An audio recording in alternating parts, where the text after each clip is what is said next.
શિલાજીત પુરુષો માટે શક્તિવર્ધક પદાર્થ છે તેવું માનવામાં આવે છે, પરંતુ શું તમે જાણો છો કે મહિલાઓ પણ શિલાજીત લઈ શકે છે? મહિલાઓ માટે પણ શિલાજીત વરદાન સાબિત થઈ શકે છે. જો શિલાજીતનું સેવન યોગ્ય રીતે કરવામાં આવે તો મહિલાઓને કેટલીક સ્વાસ્થ્ય સમસ્યાઓથી મુક્તિ મળે છે. આજે તમને જણાવીએ મહિલાઓ શિલાજીતનું સેવન કઈ રીતે કરી શકે છે. આયુર્વેદ અનુસાર શિલાજીત શરીર માટે વરદાન છે. શિલાજીત માત્ર પુરુષો માટે જ નહીં પરંતુ મહિલાઓ માટે પણ ઔષધીય સમાન કામ કરે છે.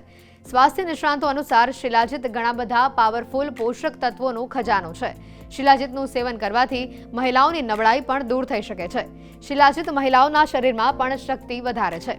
શિલાજીત માત્ર પુરુષોની જ નહીં પરંતુ મહિલાઓની પ્રજનન ક્ષમતા પણ વધારે છે. સાથે જ ઇનફર્ટિલિટીની સમસ્યાને પણ દૂર કરે છે. શિલાજીતમાં રહેલા ઔષધીય ગુણ ફર્ટિલિટીને બૂસ્ટ કરે છે.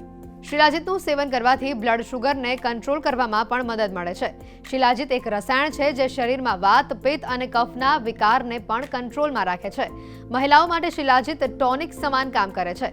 જો કે 14 વર્ષથી નાની ઉંમરના બાળકો અને ગર્ભવતી મહિલાઓએ શિલાજીત ન લેવું જોઈએ. શિલાજીતનું સેવન કરવાથી શરીર અંદરથી મજબૂત થાય છે અને રોગપ્રતિકારક શક્તિ પણ સુધરે છે. શિલાજીતનું સેવન યોગ્ય રીતે કરવામાં આવે તો ઘણી ગંભીર બીમારીઓથી પણ બચી શકાય છે. શિલાજીતનું સેવન કરવું હોય તો સૌથી અસરકારક ઉપાય દૂધ છે. દૂધમાં શિલાજીત ઉમેરીને પીવામાં આવે તો સૌથી વધુ ફાયદો થાય છે.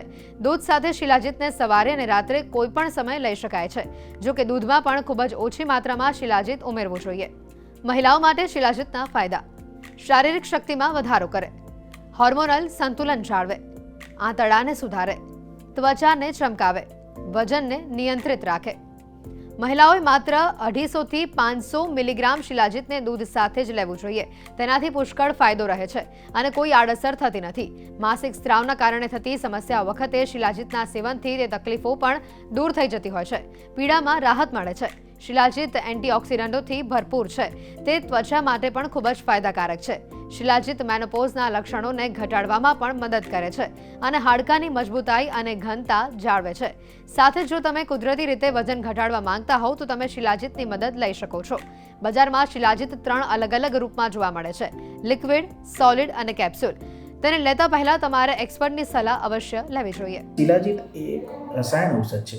ચરક સંહિતામાં જણાવ્યા મુજબ શિલાજીત દ્વારા કોઈ એવો રોગ નથી કે જે શિલાજીત દ્વારા ના બની શકે. શિલાજીતના માટે ખૂબ જ એના ફાયદા લખ્યા છે. આપણા સમાજમાં એવી માન્યતા છે કે શિલાજીત માત્ર પુરુષો વાપરી શકે, પરંતુ શિલાજીત મહિલાઓ માટે પણ ખૂબ જ ઉપયોગી છે. શિલાજીતથી લોહીમાં ઓક્સિજનનું લેવલ વધે છે.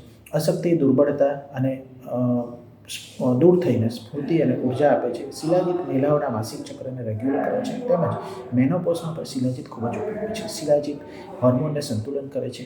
લીવરને લગતા રોગો, થાઇરોઇડ, ડાયાબિટીસ, બ્લડ પ્રેશર, આ બધામાં પણ શિલાજીત ઉપયોગી છે. સાથે સાથે સિકલ સેલ એનિમિયા, વંધ્યત્વ, સૌંદર્ય અને ચામડીને લગતા રોગો, વૃદ્ધાવસ્થાજન્ય રોગો, સાંધાને લગવું, આ બધામાં શિલાજીત ઉપયોગી છે.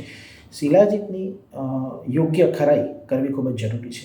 શિલાજીતને જો ગરમ કરીએ તો ચીકણું થઈને તે આંગળીએ ચોંટી જાય છે. જો તેને પાણીમાં ઓગાળીએ તો તે રેડિશ બ્લેક અથવા તો ડાર્ક બ્રાઉન કલર આપે છે. શિલાજીતને આગમાં મૂકવાથી તે બળતો નથી, પરંતુ પરપોટા થઈને ફૂલી જાય છે અને અંતે રાખમાં પરિવર્તિત થાય છે. શુદ્ધ શિલાજીતને ગૌમૂત્રની ભાવના આપવામાં આવેલી હોય છે. આથી તેમાં ગૌમૂત્રની સ્મેલ પણ આવવી જોઈએ. આ સિવાય શિલાજીતમાં રહેલા તત્વો જેવા કે ફ્લુવિક એસિડ, ઝીંક, મેગ્નેશિયમ અને ગંધક વગેરેને લેબોરેટરીમાં ચેક કરાવીને પણ તેની ખરાઈ કરાવી શકાય છે. શિલાજીતને 500 મિલીગ્રામથી 1 ગ્રામ સુધીની માત્રામાં લઈ શકાય, પરંતુ મારી સલાહ એવી છે કે આપણી નજીકના આયુર્વેદિક ચિકિત્સકને સલાહ અનુસાર શિલાજીતનું સેવન કરવું જોઈએ.